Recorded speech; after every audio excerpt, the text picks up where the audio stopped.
Autism Canada depends on the generous support of viewers like you. If you find this presentation helpful, consider donating at autismcanada.org. Dr. Edwards is a consulting pediatrician from Chatham-Kent in Ontario, but she started off as an oncology nurse and then went back to medical school to be a pediatrician.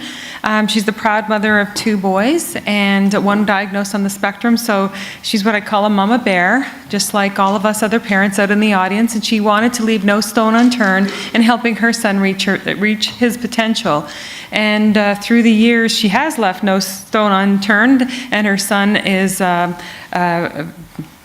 in a mainstream school without an EA, doing exceptionally well. And she just happened to be my son's pediatrician as well, and I do consider my son totally recovered. Dr. Edwards has done a few lectures that are on our website, and today's lecture is called "Can Supplements Make a Difference for My Child and Why?" Please welcome Dr. Wendy Edwards. I really appreciate you die-hard people who are still here on a Friday afternoon, so I hope I'm going to make it worth your while. My son is 13 now. He was diagnosed when he was 3 and probably should have been diagnosed earlier than that, but I had my head in the sand and was ignoring all the signs, even being a pediatrician, totally ignoring everything. So then when I finally did admit to myself that this was autism and went and had someone else diagnose him, because of course my husband didn't believe me, then I got, like Lori said, I got busy really fast and started working with him. And as a medical doctor, I was basically told there was nothing that could be done. I was one of those people who had contacted one of my peers at Sick Kids in Toronto, actually one of my mentors, before my son was diagnosed, and said, I have this autistic child in my practice and she has severe diarrhea, and what should I do about that? And she said to me, oh, you don't have to do anything. That's just autism. And you've heard that here before. So I'm ashamed to say that I actually accepted that. And most doctors who are out there nowadays might be at that stage where they're just accepting it, but it doesn't mean that we can't all learn, because I learned and they can learn too. So please don't be too upset with your physicians. Be, how honey catches more flies than vinegar. Just go in there sweetly with all the information that you can. You have heard people say there is research out there. I'm going to show you a lot of that research. And yes, you'll get that standard line, there's no research to prove this. There's tons of research. And like you heard Tom say, they're just not staying up late at night to read it. But they can be taught, okay? I also don't want you to feel intimidated by all the stuff that you're learning. It is a steep learning curve, but it absolutely can be learned, and you just stick with it, and you're going to become an expert really, really fast.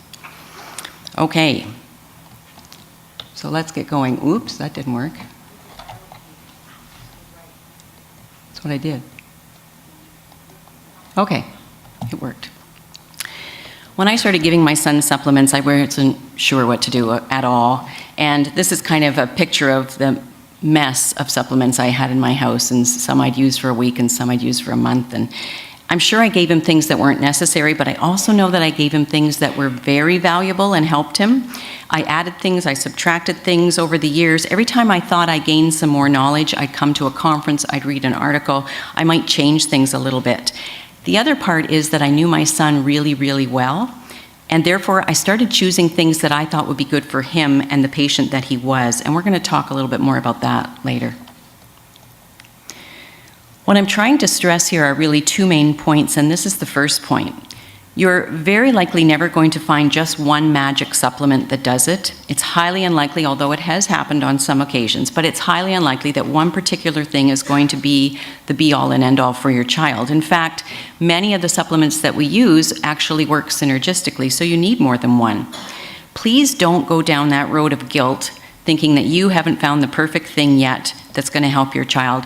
You're absolutely doing the best job you can. You are the expert. You're going to continue to learn. You're going to change things, and that's wonderful. That's how they're going to get better. So I would like us all to agree for at least the next hour, or I'll try to talk really fast and it won't be an hour, that this is the definition. Autism is not a psychiatric disorder. That's pretty clear, and you've heard that over and over again. It's a medical disorder. It's diagnosed by observations of neurobehavioral symptoms, but that's just the label. I like to think of autism as actually a chronic systemic inflammatory disorder that affects various body systems and, of course, the brain. No one person with autism has the same disorder. It's as individual as your fingerprint. Autism is therefore appropriately called a spectrum. It has variable physical and behavioral presentations and multiple factors or causes that contribute to it. There's no way every person with autism will respond in the same way to identical treatments. Treatments and responses are going to be individual. That's where I want you to think about how, I think I said in my little write-up, that your child may only be on 5 supplements and your neighbor's child is on 65, and you're worried that you're missing something. Your child is different, so just go with your child. This is a picture of William Osler, Dr. Osler, and he's considered to be the father of modern medicine. He was actually one of the founding fathers of Johns Hopkins Hospital and their School of Medicine, and he radically changed the way medicine was taught when he insisted that the student doctors should learn by actually attending to patients instead of just reading books. So we have to radically change the way doctors are thinking about autism now. This quote of his I really like because it nicely defines how we should approach not just the treatment of autism, but I think many other disorders, and that's one individual patient at a time. And that's the second point that I want you to think about. The first point is, it's unlikely you're going to find one magic bullet, so don't go searching for that and don't feel guilty if you haven't found it. It doesn't exist. And second, who your child is, their individual characteristics, their individual case of autism matters really a lot in what you decide to give them. Now, just a quick little bit about diet. The word supplement means just that. You are giving things to supplement or add to your main treatment, which in my opinion will always be a clean and nutritious diet and environment, and a loving and accepting attitude towards your child with autism. Supplements cannot do it all. They will never be a replacement for a healthy diet and environment. We take in toxins all day long. You've heard that over and over again. So of course what we put in our mouth, that direct line right into our body, is going to matter. And I won't harp on this. It could be the whole talk. You've heard people say this over and over again. But a healthy diet is absolutely vital when you're trying to heal autism. I want to just briefly speak to about other things that can help. We know about great educational and behavior programming can help. You've heard a little bit about HBOT, hyperbaric oxygen therapy, but there's even more than just that. And there's good research to back up this other stuff as well. I'm going to show you just a few papers supporting other things that you might consider to help your child's physiology or maintenance of a healthy body in autism. And I'm showing you these things to remind you to keep your eyes and ears and your mind open. Don't just look at something and think, well, that's crazy. Think about it for a while because maybe your child will really respond to it. Here's a study talking about music. And look at the conclusion. Self-selected joyful music was associated with increased flow-mediated dilation to a magnitude previously observed with aerobic activity, exercise, or statin therapy. The statin drugs are huge. They're all over the place. Everybody's on those, unfortunately. Listening to joyful music can be an adjunct lifestyle intervention for the promotion of vascular health. Now, if our children have inflammatory issues, this could of course result in vascular changes. And that's part of the reason people think hyperbaric oxygen therapy can work, because we have vascular hypoperfusion in our areas of the brain. So this could apply to them. Music's also another way to learn, and it bypasses typical learning strategies that a lot of schools or even ABA programs might be catering to. Did you ever sing things when you were trying to study for a test? That can really make a difference. And how come is it when a song, I'm giving away my age here, from the 70s comes on that I haven't heard since the 70s, I can sing every single word, but I cannot tell you one thing I learned in biology class in high school. So music makes a difference.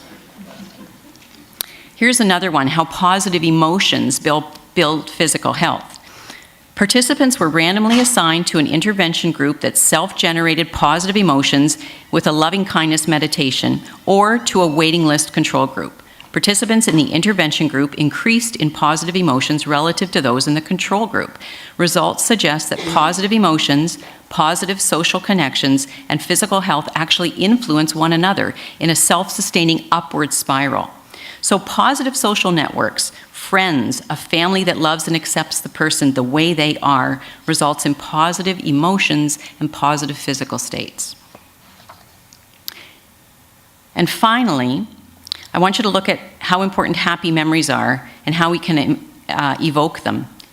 The levels of peripheral pro-inflammatory cytokines, those are the bad chemicals, the pro-inflammation ones, such as tumor necrosis factor alpha and interferon, were significantly reduced after experiencing odor-evoked autobiographic memory. So participants who smelt something that reminded them of a happy memory had decreased levels of pro-inflammatory chemicals in their system. I personally feel that this study simply supports the fact that our thoughts definitely affect our moods, and our thoughts and moods definitely affect our health. And this is all through chemical changes that are occurring in the body when we're thinking something or feeling something. There's science behind all this stuff. But anyway, back to what I'm supposed to be telling you about. Oral supplements and which ones to use. I've chosen 4 areas that I think are the most important areas in the majority of cases for healing the medical disorder of autism. You might feel that your child needs help in some of these areas or all of these areas, but I want you to remember the uniqueness of your child and take some of my advice or none of my advice. You are your child's best expert. I'm just someone who's come across your path and I'm suggesting a few things. You get to decide. I'm going to talk about the immune system and a little bit about how it works. That would be another 3 hours to even begin to talk about how it really works. How it might not be working well, and to go along with that, I'll touch on some supplements that might help an immune system to work better. I'll talk about methylation. I'll show you that really intimidating diagram about methylation, what it is, why it's important for health. I'm going to try to keep that really quick and simple. I have another talk on the autism site where I go into detail about methylation, but I won't do that today. We'll talk about bowel health and the microbes that live there. You've heard that over and over again, so we'll touch on that quickly. And I'm going to talk about the workings of the intracellular organelles that are called mitochondria. Maybe spend a little more time on that. They can definitely affect a child, and if your mitochondria aren't working well, you're not making enough energy for your cell to do what it's supposed to do. So you need well-functioning mitochondria, and we'll talk about that. So we'll start with the immune system. The immune system problems will result in this chronic inflammation that I'm so worried about. And that could be at the heart of autism and many, many, many other diseases. In fact, there's actually tons of research talking about that chronic inflammation is actually responsible for many of our medical disorders today. I'm going to show you a few papers that talk about the immune system and autism, or the immune system and other illnesses, so you can see how important this piece of the puzzle really is. It's not just my idea or my theory, it's actually medical science. And this is something that wasn't out there when I was in medical school. In 2006, Paul Ashwood, who's an immunologist in California, published a review talking about all the studies that were out there connecting the immune system to neurological development. And this is his quote: "Increasing research has focused on the connections between the immune system and the nervous system. Successful neurodevelopment is contingent upon a balanced immune system." So this, like I said, wasn't known when I was in medical school. I didn't learn this, and had I not had a child with autism, I'm afraid to say that how long would it have taken me to figure this out? I don't know. It's kind of scary. So your doctors may not know this stuff. Can we deduce then, though, from this, that treating an abnormal immune system could aid in treating a neurological condition? Yeah, I think we probably can. And I'm going to show you some of what's been published since this 2006 review article to prove that. Now, this is a study where they subjected fetal rats, so they hadn't even been born yet, they were still in the womb, to a substance that caused definite immune system activation. And they found, after these rats were born, that those rats, compared to others who were not exposed to that immune system activation, had greater degrees of anxious behaviors. And they had specific changes in their brains that were, in this case, altered GABA receptors that probably caused that anxiety. Now, I don't know if you remember if you were here yesterday and Jim Adams was talking about seizures, but he talked about glutamate and GABA, and glutamate is the hyperexcitatory neurotransmitter, and GABA is the inhibition or calming down one. So if you're having problems with those GABA receptors and you're not stimulating that cell to release GABA, you could be in a hyperexcited state. And this could have happened because of an immune exposure or a hyperactive immune system before you were even born. Here's another one: developmental neuroinflammation and schizophrenia. Exposure to prenatal immune challenge primes early pre- and postnatal alterations in peripheral and central inflammatory response systems, which in turn may disrupt the normal development and maturation of the neuronal systems from juvenile to adult stages. It can affect you all along. So they're discussing how the immune system challenges, again to the fetus, can lead to behavioral changes later in life. There's a lot of similarities between schizophrenia and autism, and I know some people believe that autism and schizophrenia are the same disorder, it's just occurred at a different time in the person's life. Here's another one. This one's talking about depression. Depression is characterized by aberrations in 6 intertwined pathways, and I'm just going to have you look at the first 5, and unfortunately you may not be able to see them all. 1, inflammatory pathways. They have increased levels of pro-inflammatory chemicals. 2, activation of cell-mediated immune pathways. 3, increased reactive oxygen and oxidative stress. 4, lowered levels of antioxidants. And 5, damage to the mitochondria. So those 5 out of those 6 things are what we're also noting in autism. So, and that's a paper on depression. So the author is mentioning that even individuals with depression are known to have abnormalities in the levels of their inflammatory chemicals found in the bodies. How many psychiatric disorders are actually medical disorders? I mean, I think we're really on the forefront here saying that autism is a medical disorder, but psychiatric disorders may all be medical disorders. And all we're doing is giving medications to dampen the problems instead of trying to find out what's really causing it. Here's another one, elevated maternal C-reactive protein and autism in a national birth cohort. C-reactive protein is a substance that you can find in the blood that is kind of a hint or an indicator that there's inflammation going on in the system. And they looked at mothers' levels of C-reactive protein, and for C-reactive levels in the highest percentile compared with the lowest percentile, there was a significant 43% elevated risk of having a child with autism. So that suggests that maternal inflammation could have a significant role in the child being born with autism. Here's another one to get us thinking. A mother's diet could influence the amount of chemicals that are causing inflammation in her system, and therefore the fetus will be exposed to them, and that in turn is going to affect the development neurologically of the fetus. And this is another study that was done on rats. And this one's sort of similar to that last one.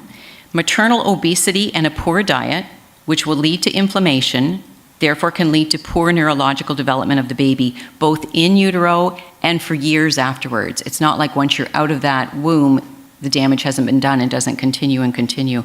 So it really makes you wonder, especially after listening to what Tom said about diet, could our North American diet slowly be killing our species as our children develop neurological issues and are therefore less able to care for themselves? That's really, really scary. That's just another plug for diet. Diet is so, so important. Okay, so the immune system seems to be involved both directly and indirectly with autism. What can we do to keep it as healthy as possible? Well, first you've got to understand how it works. So this is a real Coles Notes version of how the immune system works, and it's one little tiny corner of the immune system. It is a system of cells and the chemicals that those cells make, and they communicate with each other. They provide protection for us from non-self or foreign things that get into our body. They are supposed to identify that invader, destroy it, clean up any damage that has been done while they were destroying it, and then move on. Now, one part of the immune system are these things called T helper cells. There's T helper cell 1 and T helper cell 2. The T helper cell 1 mostly works inside a cell. It goes in, it attacks things that you find in the cell, which are usually things like viruses or toxins. They quickly just capture it, kill it, and they're done. And they also call into play these things called natural killer cells that work like that as well. T helper 2 cells, they work a little bit differently. They activate the B cells of the immune system, and they're responsible for allergic reactions. Now, B cells make antibodies, which is what most people are familiar with as antibodies. And antibodies will attack foreign invaders also, but usually invaders outside the cell. Sometimes antibodies are actually made against yourself, and then you have an autoimmune disease. And I can't remember who put that graph up there. I think it might have been Mr. Humphrey, where you saw how infectious diseases were coming down, down, down, down, down over the last 50 years, and autoimmune diseases are going up, up, up, up, up, up. So in autism, and this has all been proven in the literature, there's more Th2 activity, more antibody production, and less Th1 activity, so less of a chance for something to get inside the cell and clean it up. That means that toxins are going to survive more easily inside the cell. That could lead to cell death or at least cell disability. Increased Th2 activity can mean the formation of a lot of different antibodies that just can't turn themselves off. You can be left with a lot of allergic reactions, or you can be left with a lot of autoimmune problems. So in a nutshell, the immune system, if it's malfunctioning or if it's overactivated, can affect your neurological development, and that means affect your behavior. So I'm going to list some supplements here for you that can decrease inflammation or support proper functioning, we hope, of the immune system. There are actually several supplements that you can give. I just want to mention too, avoiding things that activate the immune system is one key treatment. So that's where the diet, I'm going to harp on this over and over again, comes in. If you're giving things that irritate the gut, and you've heard over and over again in these last 2 days that the immune system, there's huge components of it in the gut. It actually starts there when a baby is born. So if you're giving things that irritate the gut that they're not used to, chemicals, lots of sugars, gluten and casein, if that's an issue for your child, and it is for most, that's going to irritate the gut, that's going to cause inflammation. The immune system that's down there is going to rise up, make more inflammation. And so one of the treatments for the immune system to keep it calm is to not irritate the gut with things that they shouldn't be eating. And these are some of the other things. Omega-3 fatty acids are fabulous, and don't be afraid to give too much. I've heard a few doctors say, oh, you can't give too much because that'll cause bleeding. That's a bunch of bull crap. And in fact, if you look on, sorry, maybe I shouldn't have said that. Sorry, web people. If you go online, you'll find there are studies where there were actual wonderful studies where surgeons gave their patients tons and tons of omega-3 fatty acids and then went in and cut them and measured the bleeding time and did they have trouble, and it didn't affect it at all. So you cannot give too much omega-3 fatty acid. And what it actually does is it skews that ratio around so that you're getting more Th1 and less Th2, which is what you want. Vitamin D also works to decrease inflammation. It decreases those pro-inflammatory chemicals that are getting released. And vitamin A is important because a deficiency will induce inflammation and aggravate chronic inflammation. So you just want to make sure you're not deficient in vitamin A. Zinc is really important. Zinc is a cofactor in hundreds of different enzymes in the body, and it also supports anti-inflammatory chemicals in the immune system. And here's a really interesting paper. It discusses the interplay of zinc levels in the body and increased inflammation with illness. Zinc is a part of an enzyme that results in decreased inflammation. And you can see there in their results at the bottom, mice provided zinc-deficient dietary intakes developed excessive inflammation in the face of sepsis. So if you're getting sick, if your bacterial illnesses, even viral illnesses are coming along, you're going to have a harder time dealing with it. You're going to have more inflammation in response to an illness if you're not on zinc than if you are on zinc. So zinc is really a vital thing, and that's just one reason why zinc is vital. I'll be mentioning it again. Magnesium. In addition to helping directly with inflammation, magnesium is also an important cofactor, again like zinc, in many enzymes. Without it, the body will not be efficient in making glutathione. And we know glutathione, you've learned, is the big cleaner-upper for intracellular toxins and viruses and other invaders. So you need glutathione, and you need magnesium to help you make glutathione. And I think you heard this from Tom today as well, curcumin or turmeric. That's a spice, and that works to decrease inflammation, again, by inhibiting these pro-inflammatory chemicals. It's hard to get it into the body. It disappears really quickly, so you need to give a generous amount, and you need to give it throughout the day to have it work. But it's a really nice, natural way to decrease inflammation. Now, for doses for some of these suggested supplements, I want you to refer to, there's a lot of good textbooks out there. This is my new favorite. nutritional supplement use. This is by Dr. Pangborn, and Mr. Humphrey mentioned this.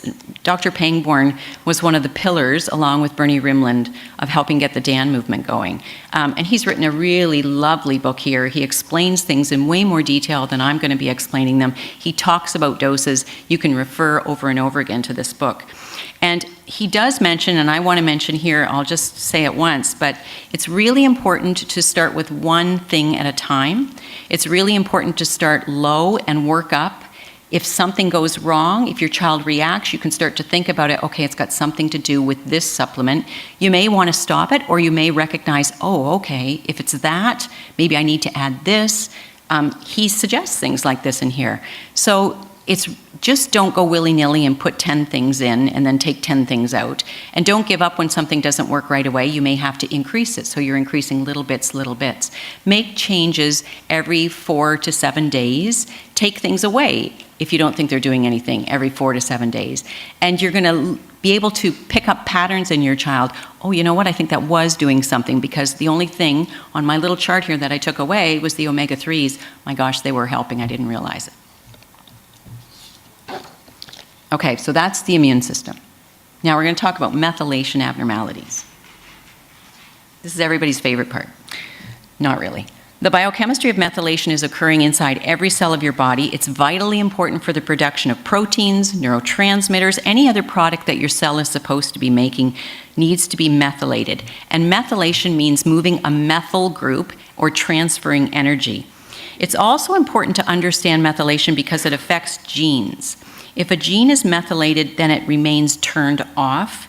So if you have a gene that predisposes you to something, like say you have the gene for breast cancer, if your methylation status is healthy, it's going to stay turned off.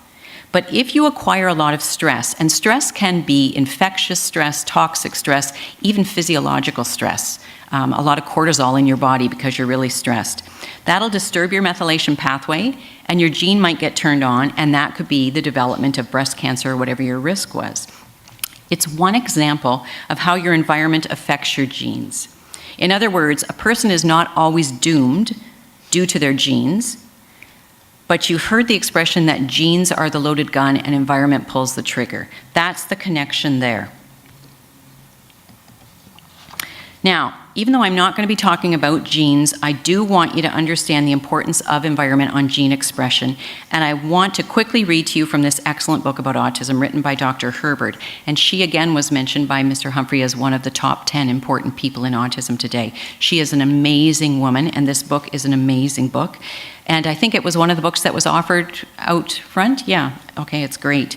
She explains the importance of a healthy environment for gene expression, and because environment can mean within the cell. It doesn't just mean around us. The environment is inside the cell too, the cell's environment. It will affect the methylation pathway. So let me just read this to you directly from her book because she explains it well. No one has perfect genes. If our environment makes difficult demands on us and we're not tanked up with good supports, we're all at risk for illness. And we know that children with autism are particularly vulnerable. Either they're born unhealthy or their health starts to get compromised very early. To better understand this idea, consider this metaphor. Imagine a hill at the bottom of a lake underneath the water. It goes unnoticed for decades or centuries until a drought hits. As the water level drops, the boats begin to run aground on it, and eventually it's even visible above the waterline. A good strong rain can make it disappear again, at least until there's a string of hot days. In the body, environmental influences can raise or lower our metaphorical water level. They can fill the lake so the lake is hidden, or drop the water down so the risk of boat damage is higher. Like that lake, your child may have started out perfectly healthy, but the stresses that he or she met in the first months of life uncovered a hidden underlying genetic difficulty. It took an interaction between the terrain and the drought, or the genes in the environment, to reveal the problem. This might be why some parents of children with autism have very mild autism-like features. Take, for an example, an extremely bright but socially awkward parent. He or she can hold down a job and a conversation and easily participate in everyday activities, but his autistic daughter or son cannot. Between his generation and the generation of his children, the water level of the lake dropped, exposing more risk and making more traits extreme. So that's just kind of a nice way to explain it. Oops. What do I have to do there? Oh, thank you. See if I can get it going. There. Okay, so this is the picture of the methylation pathway. And without going into really huge detail here, I just want to show you this picture. This is the biochemistry that's occurring inside the cells. At the top, you can see methionine. That's the essential amino acid that drops down a few stages there to become homocysteine. And homocysteine can take the pathway of reconverting back up to methionine, or it can drop down and create glutathione. And glutathione is extremely important. If that cell develops a lot of oxidative stress or is filled with toxins, that glutathione is going to clean that up.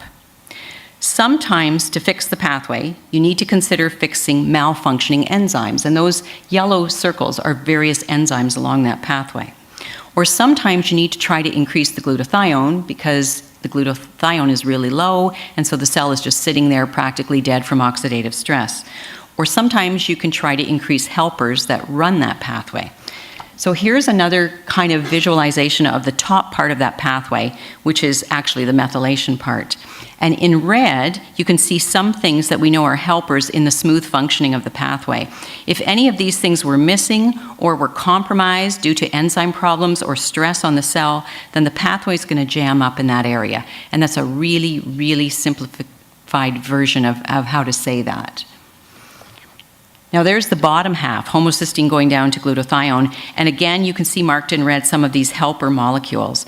But sometimes it's not as simple as just replacing everything that I've got written in red, but occasionally you do find something that really, really works well. And my son was an example of that. He was, at 3, didn't talk at all, had absolutely no words, and flapped and ran and no eye contact, and big temper tantrums on the floor. And I, being the wonderful mother that I was, because he wasn't eating well, would always, before he went to bed at night, to make myself feel better, give him a big piece of bread and a big sippy cup of milk. So I was just feeding right into it. When I discovered what was going on, the first thing I did was take away the bread and the milk immediately. He went cold turkey gluten-free, and casein-free, and that made a big difference. But then I started adding things in, and I added in B6 and magnesium. And later on, I added in some DMG, and it was phenomenal. Like within 2 weeks, he was looking at me. He was attempting to mimic what I was saying. He stopped running, and we never saw another temper tantrum. Never from that day. Even now, when he's 13. This is the research that supports that giving things to help the methylation pathway can make a difference. This is from Dr. Jill James, and it's old now. It's 2004. There's 2 parts to her study. Look at her conclusion: an increased vulnerability to oxidative stress and a decreased capacity for methylation may contribute to the development and the manifestations of autism. So she did a couple of interesting things in her study. First, she compared the blood profiles of children who had autism to healthy neurotypical children, and she found statistically significant differences in the amount of certain substances, and one of those, of course, was glutathione. It was lower in the children with autism. She also found that these kids had much more evidence of oxidative stress in their system. So she found malfunctioning methylation pathways. This is the second part of her study. And this is what I think is really interesting for treatment. She gave the children with autism some supplements, and in her study case, she did it in 2 segments. The first time, she gave them folinic acid and TMG, and the second time, she gave them those 2 plus added injections of methyl B12. And she found that the biochemical values changed for the better. And so she concluded that it seems potentially worthwhile to try to enhance or create a properly functioning methylation pathway if your child has autism. And you know what? It's not just important for autism. Look at this. Here's a study done in the elderly showing that brain atrophy associated with high levels of homocysteine could actually be slowed down significantly with B vitamin treatments. And we know from the methylation and transsulfuration pathways that vitamin B, both B6 and B12 are both in there, can lead to decreased levels of homocysteine because, number 1, the B6 and magnesium takes it back down to glutathione, and number 2, you're using B12 when you take homocysteine up to methionine. So the B vitamins can really make a difference, and it made a difference in this population as well. So what can you use to help with the methylation pathway? Well, you can use folic acid, or like Dr. Adams said, the activated form of folic acid, which is folinic acid. Or you can use a step even further broken down from there called methyl tetrahydrofolate. One of the brand names of that is Folapro. You can use methyl B12, or you can use those other things with just vitamin B12. And there's lots of different ways to give methyl B12. Don't get too frightened about the injections. You can give it orally, you can give it nasally. My child had it orally, and I think it made a huge difference. I never had to give him shots.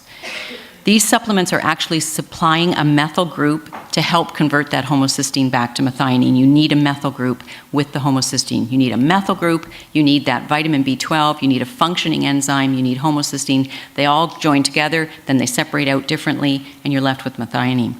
You can also contribute a methyl group by giving DMG or TMG. That's another way to do it. And in Dr. Pangborn's book, he talks about the difference between DMG and TMG, which one to pick for which type of child, which one to use first versus second, which one he feels is safer. He has a nice summary about that. So I would encourage you to look at that. There's zinc again. Zinc is a cofactor, like I said before, in many, many enzymes, and there are several enzymes in the methylation pathway, so you don't want to be deficient in zinc. Zinc is something that you should be giving at night. I know a lot of multivitamin formulations have zinc in them. Don't count that zinc as something that's necessarily working for your child. Zinc can bind to other minerals and just be then kind of excreted out of the system. It won't be working. So if you want to give zinc, you want to give it at a time of day when you're not giving anything else that might have another mineral in it. And I usually suggest give zinc at night. There's also this thing called DPP4, which is a cofactor in an enzyme reaction in the methylation pathway. It's a crucial enzyme both in the methylation pathway, and coincidentally, it's found in the gut, and it helps to digest gluten. So it's kind of cool here. It's like all these little things that are fitting together, like, oh my gosh, my kid has trouble with gluten. Maybe he's low in DPP4. Oh, if he's low in DPP4, that could be affecting his methylation pathway as well. It's really fascinating stuff. And I try to tell that to the medical students who come into my practice. You know, autism is just like the best thing to study because you're looking at immune system, gut, infectious diseases. There's so much involved with autism. Vitamin B6, really, really important. Along with magnesium, it helps to kickstart that pathway from homocysteine to glutathione. Magnesium also helps to break down methionine at the top of the pathway down to that SAM, which is what does the methylating. And you need to use them both together, B6 and magnesium, and Dr. Adams spoke about that. They work synergistically, so you want them both together. A lot of formulations that you can purchase, they come together. Taurine is important. Taurine is an amino acid-like supplement. It can be helpful for many, many, many different reasons. But in this case, it actually works as an antioxidant inside some cells. It also supports detoxification by supporting the production of bile in the liver. If it's helping you with healthy bile, then you're absorbing your fat-soluble vitamins, which are A, D, E, and K. You need that A, remember, to keep your immune system working. You need K so that you're not bruising. I remember my son had tons of bruises, not just your typical bruises from running around, lots of bruising. I put him on taurine, they went away. I think it's because we helped him absorb his vitamin K. Vitamin K also is made in the gut by good bacteria, so you need healthy guts. Again, it's all fitting together. Selenium is a trace mineral that helps promote glutathione. It helps in that transsulfuration pathway. And again, supplements for all these things, doses for these supplements, check out a really good book like Dr. Pangborn's. I'm not giving you all those details because we just don't have time to go into that today. Okay, quickly, bowel dysbiosis. A healthy bowel that contains the right kind of microbes is vital for overall body health and for mental health. And here's all the research that supports that. I'm going to whip through this. The role of intestinal microflora and probiotic bacteria in prophylactic and development of colorectal cancer. Over a dozen well-documented animal studies have been published wherein it has been clearly revealed that some lactic acid bacteria, especially lactobacilli and bifidobacteria, inhibit initiation and progression of colorectal cancer. Wow, that's pretty important. And this one ties gut bugs to obesity. The gut microbiota, which is just the environment, is involved in obesity and metabolic disorders, revealing that obese animal and human subjects have alterations in the composition of their gut compared to their lean counterpoints. chubby people have different bugs than skinny people do. Isn't that interesting? Moreover, transplantation of these bugs, of either the obese mice or the lean mice, into mice that were absolutely germ-free, had no bugs at all in their bowel, if you put do a little poop transplant on a mouse, and you take it from a fat mouse and put it in this totally sterile mouse, it'll get fat. If you take it from a lean mouse and put it into this totally sterile mouse, it'll stay lean. That's pretty interesting. And here's another one. This is, again, about gut bacteria. This one is with asthma. Perinatal antibiotic treatment can affect murine, that's mice, microbiota, immune responses, and allergic asthma. There is convincing evidence from recent human and animal studies that suggests the intestinal bugs play an important role in regulating immune responses associated with the development of allergic asthma. Wow. So I panic when I'm in the nursery, because I do regular pediatrics as well, and we have these babies come in, and, you know, their mother had a bit of a temp. Should you do something about it? Shouldn't you do something about it? It used to be standard. We would put every baby that we were even slightly worried about on 48 hours of IV antibiotics pending the results of their blood culture. And if it came back negative, and 99.9% of the time it comes back negative, then you'd stop them. But now I'm thinking, oh my God, I could be contributing to somebody getting autism down the road if I make the decision to put these kids on antibiotics. It is a really, really hard decision. You also don't want to miss sepsis. A baby can get really sick really fast, but you know, are you setting them up for lifelong problems if you do that? That would be a fascinating study. This is a summary report about a conference that was held to discuss infection, inflammation, and chronic inflammatory disorders. And in this discussion, they talk about the brain and the gut and how they interact. And here's what they say. The demonstration that disruption of the intestinal bugs produces anxiety-like behavior suggests that the host's normal behavior receives an input from their commensal or their normal bacteria. It's unclear from the evidence presented that primary psychiatric diseases, we're going to forgive them here for calling autism a psychiatric disease, such as depression, autism, or schizophrenia, have their origins in the intestinal bugs. But a modulatory contribution from the microbiota in these conditions is possible based on the evidence. That's huge that people are realizing that the bugs could be contributing to just everything else that's going on with you. You've heard there are 10 times more bugs down there than there are even cells in your body. So of course they're important. Of course they're important. There's more of them than there is of you. Now, many people with autism have gut inflammation, and that results in things like diarrhea, constipation, pain, gas, bloating. I don't need to tell you that. An inflamed bowel wall will not absorb nutrients well. That can lead to body deficiencies. An inflamed bowel wall will separate and allow things into the bloodstream that shouldn't be there, and then you're going to have the immune system reacting against that. And increased mucus production, which goes along with inflammation, can cover the bowel wall and therefore prevent the enzymes that are down there from digesting the foods like they're supposed to. So how do we know if the gut needs to be treated in our child? Well, it's obvious if they're having all those problems listed above. And sometimes those things can lead to pain and behaviors, but sometimes we see behaviors without obvious diarrhea or constipation, and I think we should always wonder about the gut and whether or not there's pain there when you see behaviors. Secondly, if your child is stooling regularly, but they're small and they're not growing well, consider bowel inflammation and a lack of available nutrients. So I believe one of the first steps in treating autism is working on the gut, healing the gut. And here's the 2 reasons why I like to start there. Most of the supplements that you're going to be giving for other purposes are going through the mouth and down into the gut. And if they can't absorb them, you're throwing your money away. If the gut is healed, because the immune system is down there in big amounts, it means that the immune system is going to settle down and therefore not send out those bad chemicals, and therefore the rest of the body is going to benefit from that calm environment. It's like a 2-for-1 sale, right? Who can resist that?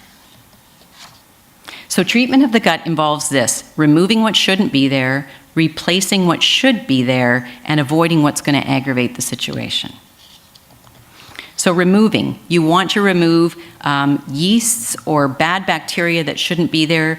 Natural things to remove yeast are things like olive leaf extract, grapefruit seed extract, not grape seed extract, grapefruit seed extract. Oregano, golden seal, these are good things. Caprylic acid is actually a fatty acid. It's found in something called an MCT oil. That's a medium chain triglyceride oil. Coconut oil. You might have heard there's a lot of reports in the regular press about how good coconut oil is for us. Saccharomyces boulardii, S. boulardii, that's a good yeast. We talk about probiotics being good bacteria. Saccharomyces boulardii is a good yeast to help control overgrowth of the bad. It can be quite potent. Some kids can really have a hard time with it, so you need to, just like anything else, start low, go slow. You probably don't need to give it continuously, but you may have to give it intermittently because things can regrow. And it can also help with Clostridia, which is a bacteria species. And that came up on a slide as well, that the bugs that we have are way different than the bugs that our grandparents had. And Clostridia is a species that is going crazy. It's been on the front of Time magazine, the front of Maclean's magazine. Clostridia is really scary. Then there's replacement therapies, probiotics, of course, given regularly in generous amounts and more than once a day. You want to look for billions of colony-forming units on the label. And it's best to give either between meals with lots of water to get it down there, or at the start of a meal before the gastric acid gets going, because you want it to survive through that acidic environment. So if you're giving your probiotic at the end of the meal, you're probably not getting much probiotic. Enzymes are really important. Enzymes help with proper food digestion. They may be down there but not able to get at the food because of inflammation. They may not be even coming out of your pancreas like they're supposed to because of inflammation. And foods that are not well digested, we've talked about this, can result in bowel irritation and inflammation and leaky gut. Avoidance. Avoidance is usually avoiding things in the food that will irritate the bowel. So that's getting them onto a good diet, whether it be gluten-free, casein-free, specific carbohydrate diet. There's lots of different diets. You're going to need to look at the diets and decide which one you think is the appropriate one for your child. Decreased sugars is really important. We eat so much sugar compared to what our grandparents used to eat. You can look that up online. It's unbelievable. We eat more sugar in a week than what they ate in like a year or 2 years. Additives and dyes, of course, those just things aren't natural. We're constantly trying to detoxify if we're putting additives and dyes. And how bad is gluten? Now, I'm not pushing this book, but I'm just putting that book up there to say that this book came out fairly recently. We've been talking about gluten being bad long before this book came out, but it's getting out there in the general public now, and people are starting to understand that gluten is not what gluten used to be. Gluten is different. It's scary. We're not eating the same foods. I was reading a book, in fact, it might have actually been in the Wheat Belly book, where they talk about your relatives. And if you look at a family picture now, there's usually a couple of people who are a little bit overweight. If you can dig up some pictures from your relatives from the late 1800s, there's nobody who's overweight. It's really rare. You might have somebody who's really big and tall, but they're not overweight because they didn't eat the garbage that we eat today. Okay, mitochondrial dysfunction. I'm going to hurry. Mitochondria are actually little powerhouses or furnaces inside our cell. They work to create the energy for the cell, and if they malfunction even to a tiny degree, they don't have to malfunction completely, even to a tiny degree, then the cell is going to be affected. A person with mitochondrial abnormalities, because these things are found in many kinds of cells, can have many different types of problems. And that's one thing I was taught in medical school. If you see a child with problems in different systems, think mitochondrial problem, because the mitochondria are in every cell. So sometimes I'll see a child who's really hypotonic and kind of lays around. Plus they have sensory issues. Plus they have rashes. Plus they can't talk. Plus they have diarrhea. Oh, wow, there's a whole lot of systems involved there. Think mitochondria. This is a cartoon of the mitochondria, an electron microscope picture of a mitochondria, and I won't go into that, but it's got an outer membrane and an inner membrane, and all the action is happening on that inner membrane.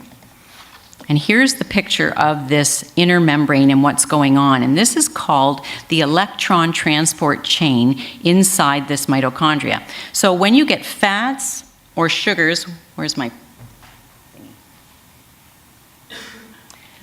When you get fats or sugars or proteins, and those get broken down, they go into this thing inside in the matrix of the mitochondria called the citric acid cycle or the Krebs cycle.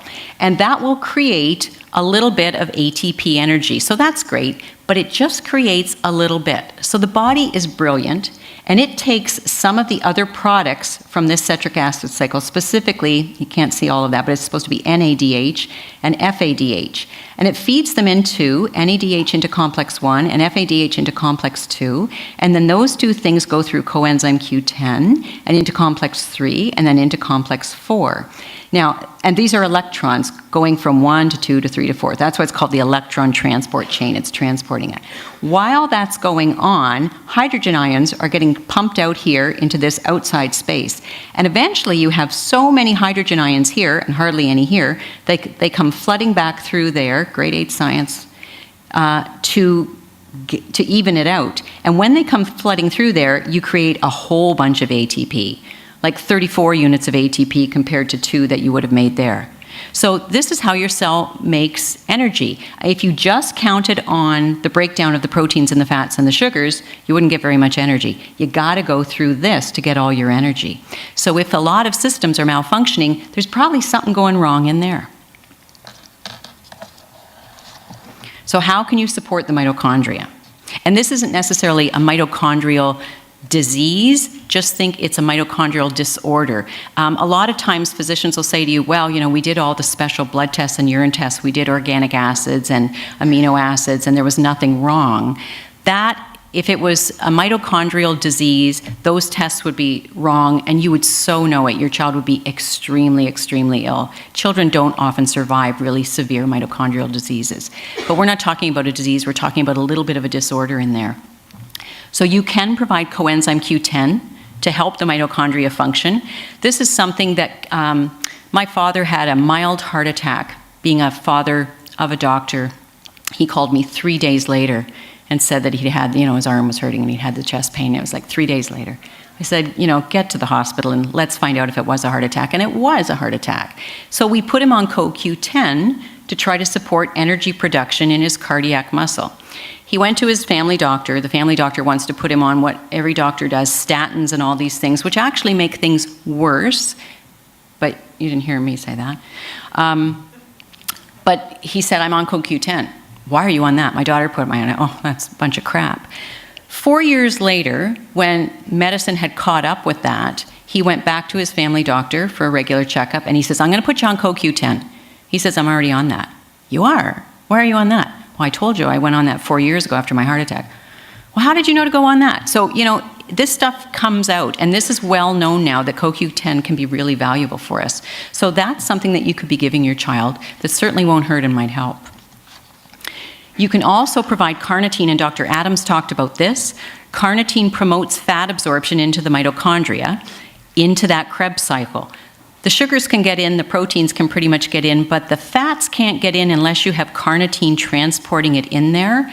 So you need to have carnitine. And carnitine can be deficient for several different reasons. And one of them, surprise, surprise, is previous antibiotic use. So when I'm taking a history, I often ask, okay, did your child have a lot of antibiotics before I've met them at the age of 2 or 3 or 4 or whatever? And there are a lot of kids who, you know, you don't have a family doctor. They're hard to find. You're at walk-in clinics.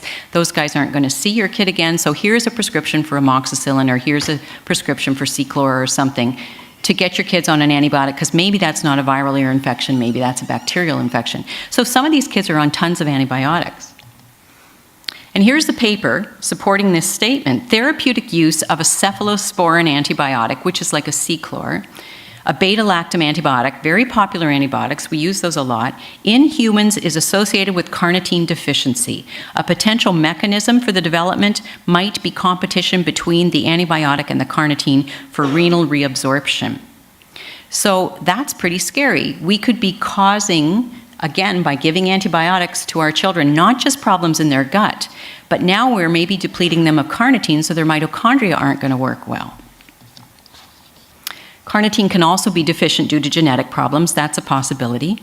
Or carnitine uses a transporter, and that transporter could be either damaged or blocked by a toxin that got into the cell. And if you don't have enough glutathione to clean up that toxin, bang, now your carnitine won't work either. Now, the one thing about carnitine you do need to know, some children, carnitine breaks down to something else, and that something else in the gut needs a specific enzyme to help break it up. Some children on carnitine start to smell funny, kind of fishy, sort of urine-y kind of smell. And, okay, quick. Anyway, there are things you can get around with that. Really quickly, I just want to throw one more thing at you. I think your beliefs and your attitudes make a difference, and there's just one other thing that I want to tell you because I feel absolutely obligated to. This is a picture of my son Patrick at 2 years old at the beach, flapping for hours.